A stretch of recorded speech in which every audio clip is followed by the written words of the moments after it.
পিকেটি,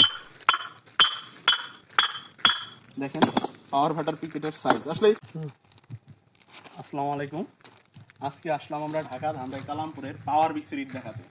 তো দেখেন পাওয়ার বিক্সের ইটের কোয়ালিটি। আমরা আসলে আপনাদের বিক্রির উদ্দেশ্যে না, আমরা আসছি আপনাদের ইট দেখাতে। আমরা ভালো হলে ভালো বলবো, খারাপ হলে খারাপ বলবো। হ্যাঁ, যদি হয় যে যদি ভালো বলে আমরা সেই ইটকে ভালো বলবো, খারাপ হলে সেই ইটকে আমরা 100% খারাপ বলবো। তো ইটের সাউন্ড কোয়ালিটি তো ভালোই মনে হচ্ছে, একদম ভালো। ভালো বলতে আসলেই ভালো ইটগুলো। সাউন্ড দেখতে পাচ্ছেন, দেখেন ইটের কোয়ালিটি। এগুলো হচ্ছে গাঁথুনির ইট, যারা গাঁথুনির ইট খুঁজছেন তাদের জন্য।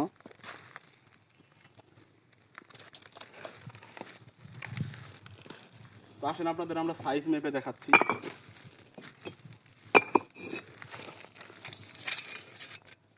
9, 4.5, 3-এর একটু কম।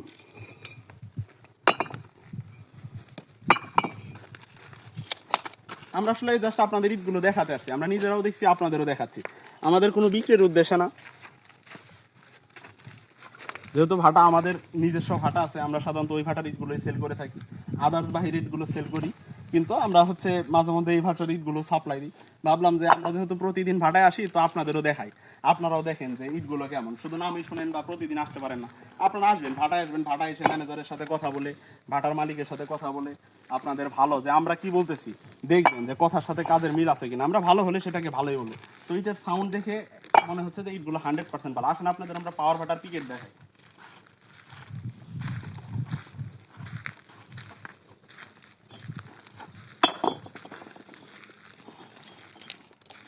এগুলো হচ্ছে পিকেট, যারা ছাদ ঢালাই দিতে যাচ্ছেন, ইটগুলো নিয়ে ভাঙাতে চাচ্ছেন তাদের জন্য এগুলো হচ্ছে পিকেটি।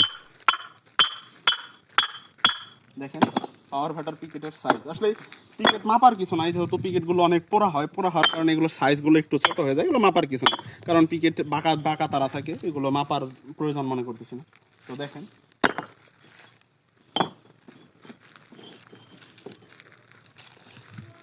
এটার কোয়ালিটি ভালো, আলহামদুলিল্লাহ।